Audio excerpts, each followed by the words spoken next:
बोचहा उपचुनाव के नतीजे के बाद बिहार में एक नया नारा गूंज रहा है। बाभन के चूड़ा, यादव के दही, दोनों मिली तब बिहार में सब हुई सही। सच भी है, बिहार विधानसभा उपचुनाव में इस फॉर्मूले ने गजब का काम किया है। यदि ये कहा जाए कि इस फॉर्मूले ने बिहार में बीजेपी का गुड़ गोबर कर दिया है तो अतिशयोक्ति नहीं होगी।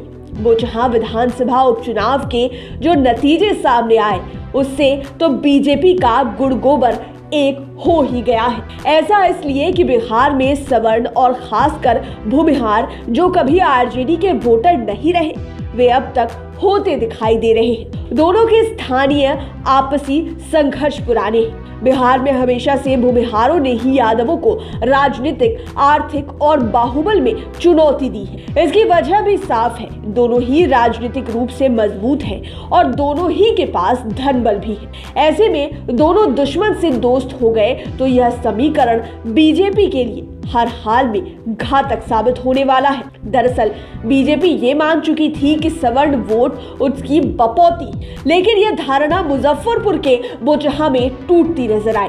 लगातार उपेक्षाओं के कारण नाराज सवर्णों ने तेजस्वी यादव के साथ जाकर बीजेपी का सब नाश कर दिया।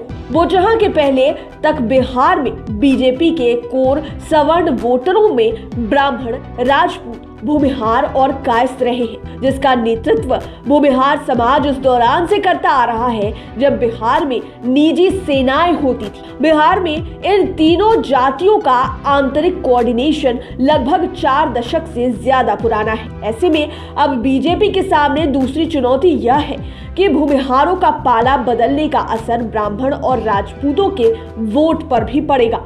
बीजेपी के लिए यह अलार्मिंग स्टेज है। उपचुनाव के दौरान तेजस्वी यादव मंच से सवर्णों और खासकर भूमिहारों से अमर पासवान को बोचहा में वोट करने की अपील कर रहे थे। वहीं भूमिहारों ने भी दही चूड़ा के राजनीतिक गठजोड़ को अमली जामा पहनाने में कोई कसर नहीं छोड़ी। बिहार के पॉलिटिकल पंडितों का मानना है कि भूमिहार समाज बीजेपी की उपेक्षाओं से लंबे समय से नाराज है। भूमिहारों को लग रहा था कि बीजेपी पूरे सवर्ण समाज को दरकिनार कर रहा है।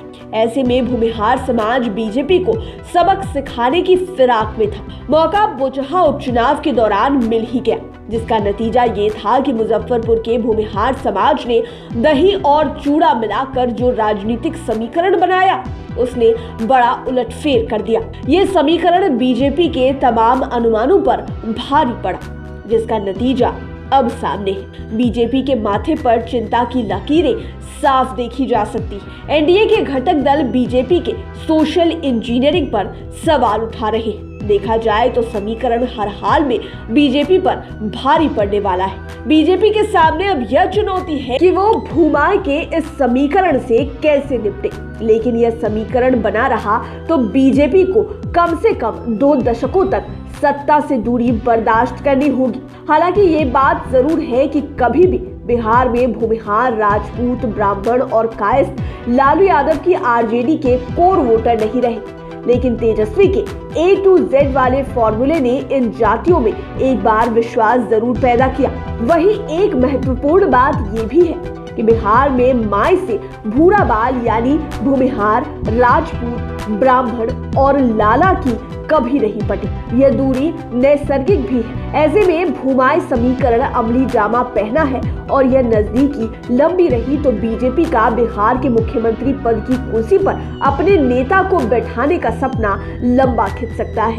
बोचहा के चुनावी नतीजों के आंकड़ों पर गौर किया जाए तो बीजेपी 26.98% और वीआईपी 17.21% को प्रतिशत वोट मिले हैं। अगर इन दोनों को जोड़ भी दिया जाए तो आरजेडी 48.52% मतों के साथ आगे रही है। मतलब बीजेपी और वीआईपी दोनों को मिले कुल मतों से भी 4.5% वोट अधिक तेजस्वी यादव की आरजेडी को प्राप्त हुए। यानी साफ है बोचहा विधानसभा चुनाव में मल्लाहों की नाराजगी और सवर्णों का आरजेडी की तरफ झुकाव भारी पड़ा। बीजेपी के लिए ये जोर का झटका है जो जोर से ही सही लगता नजर आता है। जाहिर सी बात है बीजेपी को अब सोचना होगा आखिर उससे गलती कहाँ हुई। बीजेपी को ये समझने की जरूरत है कि बिहार में किंग मेकर की भूमिका निभाने वाला भूमिहार समुदाय आखिर नाराज क्यों, पार्टी में सवर्णों की उपेक्षा क्यों हो रही है, और क्या भूपेंद्र यादव, राम सूरत राय और नित्यानंद राय जैसे दिग्गज बीजेपी के लिए यादव वोट मांग पाए हैं। लाइव सिटीज की डेस्क रिपोर्ट। अगर अभी तक आपने हमारे चैनल को सब्सक्राइब नहीं किया है तो जरूर कर लें। ये वीडियो फेसबुक पर देख रहे हैं तो पेज को लाइक करें, साथ ही साथ हमें ट्विटर पर जरूर फॉलो करें। धन्यवाद।